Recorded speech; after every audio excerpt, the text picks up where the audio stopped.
بسم اللہ الرحمن الرحیم۔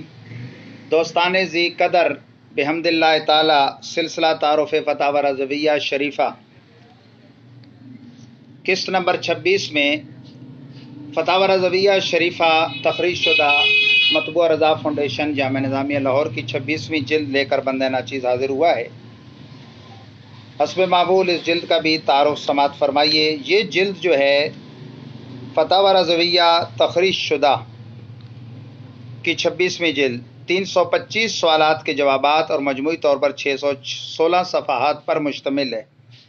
اس جلد کے عربی و فارسی عبارات کا ترجمہ حضرت حافظ ملت اسلامیہ علامہ حافظ محمد عبدالستار سعیدی صاحب دامت برکاتہم القدسیہ نے فرمایا۔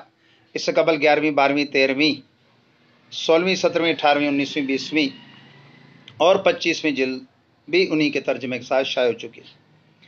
اس جلد میں کتاب الفرائض اور کتاب الشتہ یعنی بکھرے ہوئے ابواب یعنی تاریخ، تذکرہ، فوائد تفسیریہ، علوم قرآن، محافل و مجالس، تصوف و طریقات اور عاد و وظائف کے مباحث جلیلہ پر مشتمل ہے۔ گراں قدر تحقیقات پر مشتمل 8 رسائل رضویہ بھی اس جلد کی زینت ہیں، ان کا تعارف سماعت فرمائیے۔ نمبر 1 المقصد النافع فی اصوبۃ الصنف الرابع 1315 ہجری میں لکھا گیا۔ اسباب نفسی کی قسم چہارم یعنی فروع جد میت کے بارے میں 8 سوالات پر مشتمل استفتاء کا مفصل و مدلل جواب۔ علماء، مفتیان اور علم میراث پڑھنے پڑھانے والے اس کی اہمیت جانتے ہیں۔ نمبر 2 طیب الایمان فی تعدد الجہات والابدان 1317 ہجری میں یہ لکھا گیا۔ وراثت میں تعدد جہات و ابدان کے معتبر ہونے کا روشن بیان۔ نمبر 3 تجلیت السلم فی مسائل میں نصف العلم 1321 ہجری میں لکھا گیا۔ بعض مسائل فرائض میں کچھ علماء معاصرین کی غلط فہمیوں کا ازالہ۔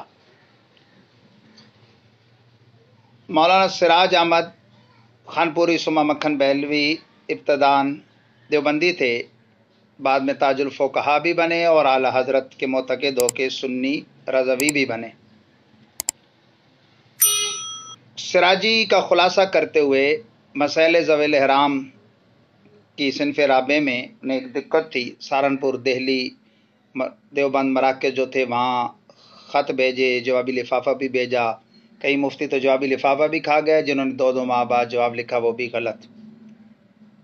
اساتذہ نے گھٹی میں ڈال رکھا تھا زمانہ طالب علمی میں سے کہ اس شخص کی کتابیں نہ پڑھنا، یہ بدعت والوں کا امام ہے۔ اعلی حضرت کے بارے میں کہتے ہیں، لیکن جو بھی استاد اعلی حضرت کے خلاف تقریر کرتا ٹیپ کا بند آخری یہ ہوتا کہ فقیہ بڑا ہے یہ شخص۔ تو میں نے کہا اپنا مسئلہ حل کرو۔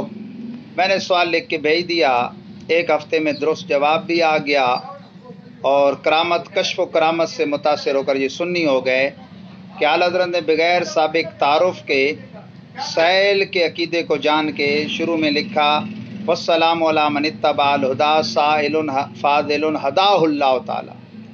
ہدایت کی پیروی کرنے والے پر سلام ہو، فاضل سائل کو اللہ ہدایت دے۔ فاضل سائل کو ہدایت مل گئی۔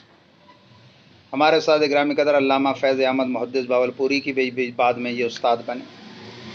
4 رسالہ نطق الہلال برخ ولاد الحبیب والوصال 1317 ہجری میں۔ دیوبندی آج کل ایک دھوکہ دیتے ہیں کہ اعلیٰ حضرت نے تاریخ ولادت 8 ربیع الاول لکھی ہے۔ اس کا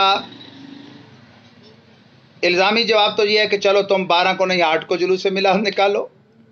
تحقیقی جواب یہ ہے کہ اعلیٰ حضرت ایک محقق ہیں، ان سے پوچھا گیا کہ تاریخ میں کون سا قول کون سے ہیں، تو انہوں نے وہ اقوال نقل کیے 2، 7، 8، 17، 18، 22 ربیع الاول، لیکن 12 تو فرمایا اشر و اکثر و ماخوذ و معتبر 12ویں ہے۔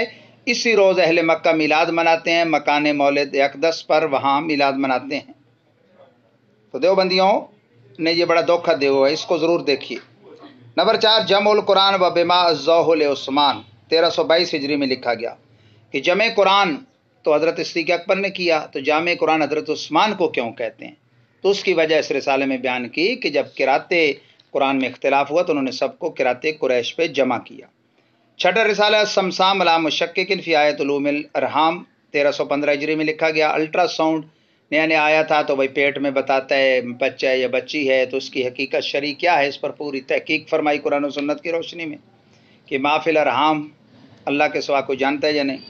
نمبر 7 اقامت القیام علی تعین القیام لنبی تہامہ 1298 ہجری میں لکھا گیا۔ محفل میلاد میں بوقت ذکر ذکر ولادت طیبہ قیام تعظیمی کا ثبوت اور اس کے منکرین کا رد بلیغ۔ اس موضوع پر اعلیٰ حضرت کے والد گرامی کا بھی رسالہ ہے جو اعلیٰ حضرت نے ایک موقع پہ دیکھ کر بیان کیا مجلس مولود محفل میلاد شریف میں۔ اب تو چٹے سے چٹا ان پڑھ بھی اعلیٰ حضرت کا پیروکار کہلانے والا بھی زبانی بیان سے ہٹ کر اسے کہیں دیکھ کے کچھ بیان کر دو تو وہ عارض سمجھتا ہے، اگرچہ غلط ہی بیان کرتا رہے۔ اور مجدد اعظم نے دیکھ کے بیان کیا۔ 8واں اور آخری مقال ہے اس میں کشف حقائق و اسرار دقائق 1308 ہجری میں لکھا گیا، تصوف سے متعلق چند اشعار کی تشریح و توضیح۔ تو یہ جلد اس کے بہت زیادہ نوٹس لگے ہوئے ہیں بندہ ناچیز کے آق اور عاق حمزہ اور عین سے، اس کا فرق صفحہ 180 پہ ایک بھگوڑے کو کہتے ہیں اور ایک نافرمان کو کہتے ہیں۔ دونا، لفظ دونا عرب میں استعمال ہوتا ہے عموماً علاوہ کے معنی میں۔ 10 معنی اس کے اعلیٰ نے صفحہ 464 پہ بیان کیے۔ عناصر اربع آگ پانی ہوا مٹی کی تحقیق صفحہ 600 پہ۔ خانقاہ شرن کسے کہتے ہیں؟ آج کل تو یہ خانقاہ تو وہ خانقاہ تو یہ خان، صفحہ 289 پہ۔